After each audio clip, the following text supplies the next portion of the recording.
नमस्कार। प्रादेशिक समाचार के साथ मैं पूनम किरकेट्टा। पहले मुख्य समाचार। प्रधानमंत्री नरेंद्र मोदी 16वें G20 शिखर सम्मेलन में भाग लेने के लिए रोम पहुंचे। आज यूरोपीय परिषद और यूरोपीय आयोग के अध्यक्ष के साथ करेंगे बैठक। मुख्यमंत्री हेमंत सोरेन ने पारण परेड के लिए सलामी। कहा, राज्य पुलिस आधुनिकीकरण पर कर रही व्यापक काम।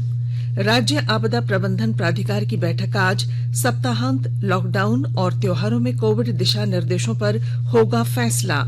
और सिमडेगा में 11वीं राष्ट्रीय जूनियर महिला हॉकी प्रतियोगिता में तीसरा स्थान के लिए महाराष्ट्र ने चंडीगढ़ को 6-2 से हराया। और अब समाचारों से पहले जरूरी संदेश। देश ने कोविड टीकाकरण अभियान के अंतर्गत 100 करोड़ टीके लगाने का लक्ष्य हासिल कर इतिहास रचा है। इस महत्वपूर्ण कार्य में योगदान करने वाले चिकित्सकों, नर्सों और अन्य स्वास्थ्य कर्मियों का आकाशवाणी अभिनंदन करता है। इसके साथ ही हम आपको सतर्क भी करना चाहते हैं कि कोविड अभी समाप्त नहीं हुआ। आप सभी से हमारी अपील है कि यथाशीघ्र दोनों टीके लगवाएं और अन्य लोगों को भी टीके लगवाने के लिए प्रेरित करें। त्योहारों के समय कृपया इन 3 आसान उपायों का पालन अवश्य करें। मास्क पहनें, 2 गज की सुरक्षित दूरी बनाए रखें, हाथ और चेहरा साफ रखें। कोविड से संबंधित कोई भी जानकारी और मार्गदर्शन के लिए आप राष्ट्रीय हेल्पलाइन नंबर 011-2397-8046 और 1075 पर संपर्क करें। इसके अलावा राज्य हेल्पलाइन नंबर 104 डायल कर समस्या का त्वरित समाधान लिया जा सकता है। महिला और बाल विकास मंत्रालय की चाइल्ड हेल्पलाइन है 1098। वरिष्ठ नागरिकों के लिए हेल्पलाइन 14567। मनोवैज्ञानिक सहायता के लिए निमहांस का नंबर है 0804611007। आयुष कोविड परामर्श हेल्पलाइन नंबर है 14443 और MyGov WhatsApp help desk number 9013151515 पर व्हाट्सएप मैसेज भेजकर टीके का प्रमाण पत्र यथाशीघ्र डाउनलोड किया जा सकता है। प्रधानमंत्री नरेंद्र मोदी 16वें G20 शिखर सम्मेलन में भाग लेने के लिए इटली की राजधानी रोम पहुंच गए हैं। शिखर सम्मेलन में G20 सदस्य देशों, यूरोपीय संघ और अन्य आमंत्रित देशों तथा अंतर्राष्ट्रीय संगठनों के राष्ट्राध्यक्ष भाग लेंगे।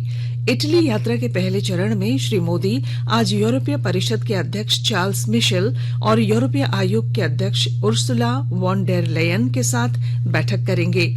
इसके बाद वे पियाजा गांधी के लिए रवाना होंगे, जहां राष्ट्रपिता महात्मा गांधी की प्रतिमा पर पुष्पांजलि अर्पित करेंगे। आज शाम श्री मोदी इटली के प्रधानमंत्री मारियो द्राघी के साथ द्विपक्षीय बैठक करेंगे। यात्रा के दूसरे चरण में प्रधानमंत्री मोदी जलवायु परिवर्तन पर विश्व के नेताओं के 26वें शिखर सम्मेलन में भाग लेने के लिए ग्लासगो के लिए रवाना होंगे। सम्मेलन का उच्च स्तरीय सत्र अगले महीने की 1 और 2 तारीख को होगा। इसमें 120 से अधिक देशों के राष्ट्राध्यक्ष और शासनाध्यक्ष भाग लेंगे। मुख्यमंत्री हेमंत सोरेन ने राजधानी रांची के टाटीसिलवे परेड मैदान में पारण परेड की सलामी ली। मौके पर राज्य के पुलिस महानिदेशक सहित कई अधिकारी मौजूद थे। पारण परेड के बाद 6 प्रशिक्षु डीएसपी को शपथ दिलाई गई। इस अवसर पर मुख्यमंत्री ने कहा कि राज्य पुलिस आधुनिकीकरण में व्यापक कार्य कर रही है। आज झारखंड पुलिस, जिनके कंधों पर राज्य की आंतरिक सुरक्षा की जिम्मेवारी होती है, सीमा सुरक्षा बलों में जो फर्क है, फर्क सिर्फ वर्दी का नहीं है, फर्क है आपके काम में और उनके काम में और आपके प्रशिक्षण में और उनके प्रशिक्षण। और मैं समझता हूं जितने चुनौती को आप और जितने तरह के चुनौतियों को, समस्याओं को आप एक साथ देखते हैं, उसका चेहरा सीमा पर अलग होता है। कई बार आपको खुद अपने आप से भी चुनौती मिलती है। और आज राज्य के पुलिस ने कई क्षेत्रों में अपने कई साहसिक कदम भी उठाए हैं और कई उपलब्धियां भी हासिल की हैं। निश्चित रूप से विगत वक्त में हम लोग, पूरे देश, पूरा दुनिया जिस वैश्विक महामारी से जकड़ा हुआ था, उस वक्त झारखंड पुलिस का एक मानवीय चेहरा भी बाहर आया है। राष्ट्रव्यापी टीकाकरण अभियान के अंतर्गत अब तक 104 करोड़ 85 लाख से अधिक कोविड टीके लगाए गए हैं। स्वास्थ्य मंत्रालय ने बताया है कि कल 74,33,000 से अधिक टीके लगाए गए। स्वस्थ होने की दर 98.19% है। मंत्रालय ने बताया है कि जांच क्षमता में वृद्धि की गई है। अब तक 60 करोड़ 58 लाख से अधिक कोविड नमूनों की जांच की जा चुकी है। गृह मंत्रालय ने कोविड महामारी के प्रसार को रोकने के लिए देश भर में लागू प्रतिबंधों को 30 नवंबर तक बढ़ा दिया। इससे पहले मंत्रालय ने राज्यों और केंद्र शासित प्रदेशों से जांच, पहचान, उपचार, टीकाकरण और कोविड उपयुक्त व्यवहार संबंधी 5 स्तरीय रणनीति पर ध्यान केंद्रित करने को कहा। कोविड संक्रमण बढ़ने की आशंकाओं को देखते हुए राज्यों से सामूहिक आयोजनों के दौरान अत्यधिक सतर्कता बरतने को भी कहा गया है। राज्य निर्वाचन आयोग की ओर से कल पंचायत चुनाव के दौरान कोरोना प्रोटोकॉल का पालन किए जाने संबंधी जरूरी निर्देश एसओपी जारी किया गया। राज्य में इस साल के आखिर तक त्रिस्तरीय पंचायत चुनाव कराए जाने की तैयारी है। पंचायत चुनाव में उम्मीदवार अगर नामांकन के समय कोरोना संक्रमित होंगे तो वे अपना नामांकन पत्र अपने प्रस्तावक द्वारा निर्वाची पदाधिकारी के पास भेजेंगे। कोविड-19 के खतरे को देखते हुए गंभीर रोगों से ग्रस्त कर्मियों को चुनाव कार्य में नियुक्त नहीं किया जाएगा। गर्भवती महिलाओं, धात्री माताओं और दिव्यांग कर्मियों की सेवा भी नहीं ली जाएगी। कोविड-19 संकट को देखते हुए रिजर्व मतदान कर्मी रखे जाएंगे। चुनाव कार्य में प्रतिनियुक्त होने वाले सभी पदाधिकारी कर्मियों को फेस मास्क लगाना अनिवार्य होगा। अपने अपने मोबाइल में आरोग्य सेतु ऐप डाउनलोड कर उसका उपयोग भी करना होगा। पंचायत चुनाव सुरक्षित तरीके से संपन्न कराने को लेकर नोडल स्वास्थ्य अधिकारी की नियुक्ति, नामांकन पत्रों का प्रस्तुतिकरण, नाम वापसी, मतदान कर्मियों की नियुक्ति और ट्रेनिंग, मतदान स्थलों का प्रस्थान, चुनाव प्रचार, वोटिंग के दिन केंद्र की व्यवस्था, मतगणना, मतदान सामग्री का संग्रहण सहित अन्य कार्यों के दौरान कोरोना प्रोटोकॉल का पूरी तरह से पालन किए जाने पर जोर दिया गया है। देश के 75वें स्वाधीनता दिवस समारोह के उपलक्ष्य में आजादी का अमृत महोत्सव के अंतर्गत प्रादेशिक समाचार एकांश आकाशवाणी रांची द्वारा स्वाधीनता संग्राम और उसके गौरवशाली इतिहास पर 18 अगस्त से साप्ताहिक अमृत महोत्सव क्विज का शुभारंभ किया गया है। सेंट्रल कोलफील्ड्स लिमिटेड और mission blue foundation Amrit Mahotsav quiz में आकाशवाणी समाचार रांची के साथ सहयोगी के रूप में शामिल है।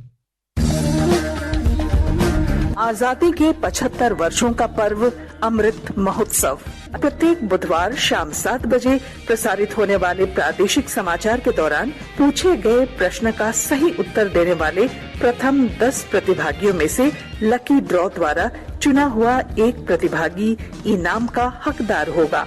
इसके लिए सुनते रहें आकाशवाणी रांची का प्रसारण।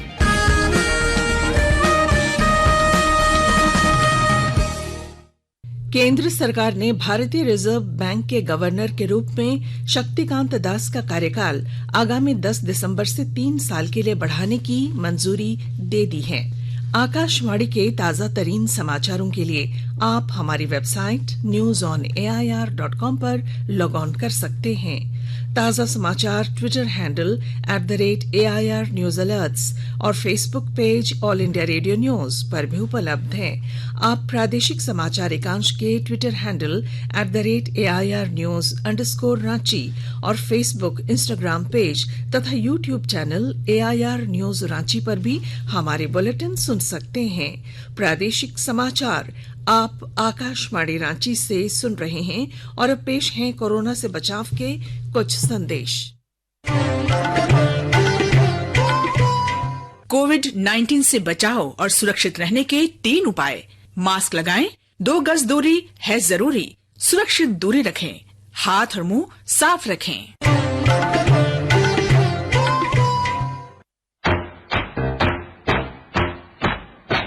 चलो मिलकर एक शुरुआत करें, चलो एक फैसला आज करें, मास्क नहीं तो टोकेंगे, कोरोना को रोकेंगे, चलो इस वादा करते हैं, चलो कुछ वादा करते हैं, मास्क नहीं तो टोकेंगे, कोरोना को रोकेंगे।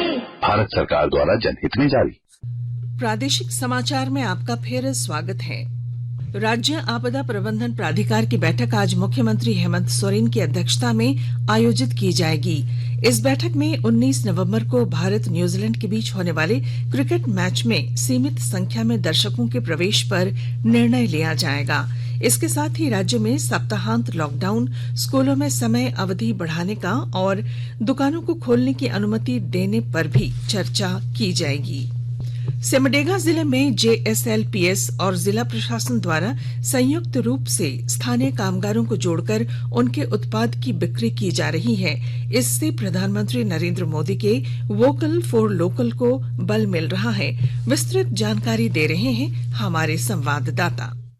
सिमडेगा जिला प्रशासन पर्व त्योहारों को वोकल फॉर लोकल अभियान से जोड़कर लोगों को स्थानीय उत्पादों का इस्तेमाल करने के लिए प्रेरित कर रहा है। इस वर्ष दीपावली के अवसर पर जेएसएलपीएस और लघु कुटीर उद्योग के सहयोग से पलाश मार्ट में मिट्टी के दिए बिक्री के लिए उपलब्ध कराए गए हैं। उपायुक्त सुशांत गौरव ने लोगों से अपील की है कि वे पलाश मार्ट से जिले के कुम्हार समूहों द्वारा निर्मित मिट्टी के दियों की खरीदारी कर उनका आर्थिक सहयोग करें। जिला मुख्यालय पाकरटाड़, कोलेबिरा और अन्य प्रखंडों में काफी संख्या में लोग 150 रुपए प्रति सैकड़ा की दर से इन दियों की खरीदारी कर रहे हैं। मनोज कुमार सिन्हा, मनु, आकाशवाणी समाचार, सिमडेगा। एशियाई अवसंरचना निवेश बैंक AIIB और एशियाई विकास बैंक ADB संयुक्त रूप से भारत के लिए 2 अरब अमेरिकी डॉलर का ऋण प्रदान करेंगे। इस धन का इस्तेमाल भारत ADB की एशिया प्रशांत वैक्सीन पहुंच सुविधा के अंतर्गत कोविड रोधी टीके खरीदने के लिए करेगा। PIB रांची द्वारा स्वच्छता और ई कचरा के सुरक्षित निष्पादन पर आज दोपहर वेबिनार का आयोजन किया गया है। अक्टूबर महीनों को देश भर में स्वच्छता जागरूकता एवं स्वच्छ भारत अभियान महीने के रूप में मनाया जा रहा है।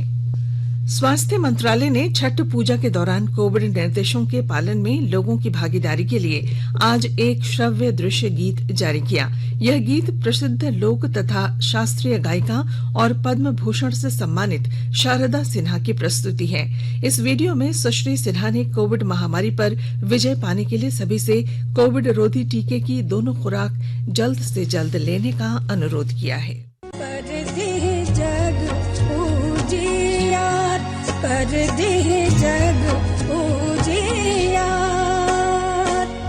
ध्यान रहे कि कोरोना संक्रमण अभी खत्म नहीं हुआ है। आइए हम सब मिलकर कोरोना अनुकूल व्यवहारों का पालन करते हुए जिम्मेदारी से त्योहार मनाएं। त्योहार भी और कोरोना उचित व्यवहार भी। और हाँ, जल्द से जल्द टीके के दोनों खुराक लेना न भूलें। त्योहारों के मौसम में यात्रियों की भीड़ को देखते हुए भारतीय रेल ने दुर्ग पटना दुर्ग छठ फेस्टिवल ट्रेन चलाने का निर्णय लिया है। यह स्पेशल ट्रेन 7 नवंबर को दुर्ग से केवल एक फेरे के लिए चलाई जाएगी। सुबह 8:50 पर दुर्ग से खुलकर शाम 7:10 पर यह हटिया पहुंचेगी और शाम 7:35 पर हटिया से पटना के लिए रवाना होगी। वापसी में यह ट्रेन 8 नवंबर को पटना से सुबह 7 बजे दुर्ग के लिए रवाना होगी। कल्याण विभाग ने वर्ष 2021-22 के लिए वैसे अनुसूचित जाति और जनजाति के अभ्यर्थियों से आवेदन आमंत्रित किया है जिन्होंने संघ लोक सेवा आयोग की प्रारंभिक परीक्षा पास कर ली है। विभाग वैसे अभ्यर्थियों को मुख्य परीक्षा की तैयारी के लिए 1 लाख रुपए देगी। सिमडेगा में आयोजित 11वीं राष्ट्रीय जूनियर महिला हॉकी प्रतियोगिता में आज सुबह खेले गए मैच में महाराष्ट्र ने चंडीगढ़ को 6-2 से हराकर तीसरा स्थान हासिल किया। प्रतियोगिता का फाइनल आज दोपहर झारखंड और हरियाणा के बीच खेला जाएगा। और 2020 विश्व कप क्रिकेट में सुपर 12 में आज शारजाह में बांग्लादेश का मुकाबला वेस्ट इंडीज से होगा और शाम 7:30 बजे दुबई में पाकिस्तान का सामना अफगानिस्तान से होगा। कल खेले गए मैच में ऑस्ट्रेलिया ने श्रीलंका को 7 विकेट से हराया। आकाशवाणी से इन मैचों का आंखों देखा हाल प्रसारित किया जा रहा है। और अब अंत में मुख्य समाचार। प्रधानमंत्री नरेंद्र मोदी 16वें G20 शिखर सम्मेलन में भाग लेने के लिए रोम पहुंचे। आज यूरोपीय परिषद और यूरोपीय आयोग के अध्यक्ष के साथ करेंगे बैठक। मुख्यमंत्री हेमंत सोरेन ने पारण परेड के लिए सलामी, कहा राज्य पुलिस आधुनिकीकरण पर कर रही है व्यापक काम। राज्य आपदा प्रबंधन प्राधिकार की बैठक आज। सप्ताहांत लॉकडाउन और त्योहारों में कोविड दिशा निर्देशों पर होगा फैसला। और सिमडेगा में 11वीं राष्ट्रीय जूनियर महिला हॉकी प्रतियोगिता में तीसरे स्थान के लिए महाराष्ट्र ने चंडीगढ़ को 6-2 से हराया। और इसके साथ ही आकाशवाणी रांची से प्रादेशिक समाचार का ये बुलेटिन समाप्त हुआ। नमस्कार। घर में रहिए, सुरक्षित रहिए और सुनते रहिए आकाशवाणी।